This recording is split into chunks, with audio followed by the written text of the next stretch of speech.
Sljedeće minute su također pozivnica da ako i kada dođete u Zagreb možda obratite pozornost na neke oldtimere.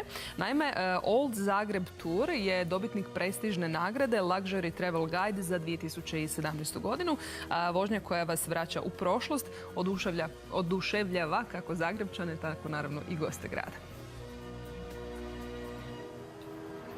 Već 3 godine ulicama Zagreba voze ovi simpatični šarmeri, električni oldtimeri iz 1905. godine. Bilo da idete u razgledavanje grada ili možda planirate zaprositi djevojku. To je bio zadnji dan, 31.12. u večernjim satima, iza 7 sati. Dvoje mladih ljudi mi je prišlo i pitalo za jednu vožnju Donjeg grada. Naravno da sam pristao na tu vožnju. Ljudi su ušli u auto, razgledavao se Donji grad i negdje kod botaničkog vrta mladi gospodin me je zaustavio u mom izlaganju i zamolio da on nešto kaže. Ja sam se okrenuo, u stvari njegova desna noga, koljeno je bilo malo niže, u ruci je držao kutijicu sa prstenom i pitao mladu damu Anu da li se želi udati za njega. Imali smo tu vožnju u kojoj je Ivan zaprosio Anu i mi smo stupili u kontakt sa sretnim zaručnicima. Oni su iz Slavonskog Broda, ali evo, ako će biti sreće, možda ćemo organizirati neku vožnju i za njihovo vjenčanje.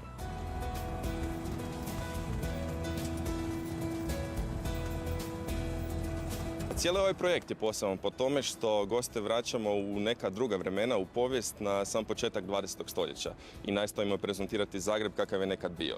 Dakle, ovo nije stvar samo automobila, već i naših vozača koji su prigodno odjeveni, naše priče. Naši vozači su ujedno i turistički vodiči, puno radimo na edukaciji i na osposobljavanju naših vozača, tako da se na najbolji mogući način zapravo prezentira povijest i tradicija grada Zagreba. U našem voznom parku imamo 6 vozila. To su električne replike Fordovog modela T iz 1908. godine.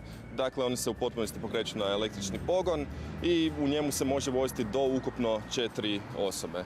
Ljudi su oduševljeni. Naime, u nekom vremenskom periodu, 30 minuta do 1 sata, oni doista mogu razgledati grad i čuti od vodiča što je bitno i što je interesantno.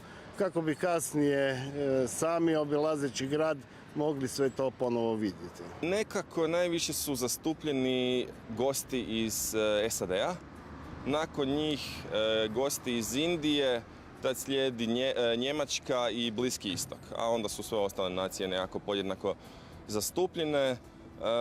Izuzetno smo zadovoljni zapravo sa rezultatima i sa sezonom i sa odazivom.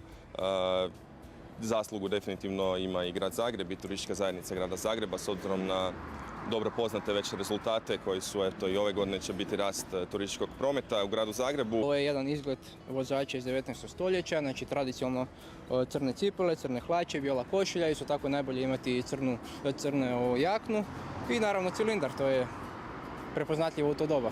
Imamo nekoliko tura. Najpopularnije je svakako ona Gornjim gradom. Nekako uvijek mistika i povijest Gornjeg grada najviše privuče turiste i posjetitelje grada. Uz Gornji grad naravno imamo i turu Donjim gradom, tako prolazimo Zrinjevcom, Tomislavcem, Glavnim kolodvorom, Hrvatsko narodno kazalište.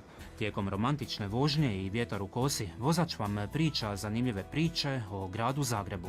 Sve što morate napraviti je udobno se smjestiti i avantura može početi.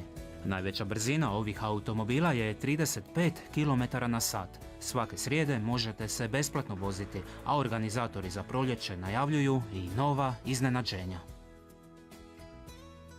Prekrasno. Zamislio si se? Da, s vjetrom u kosi.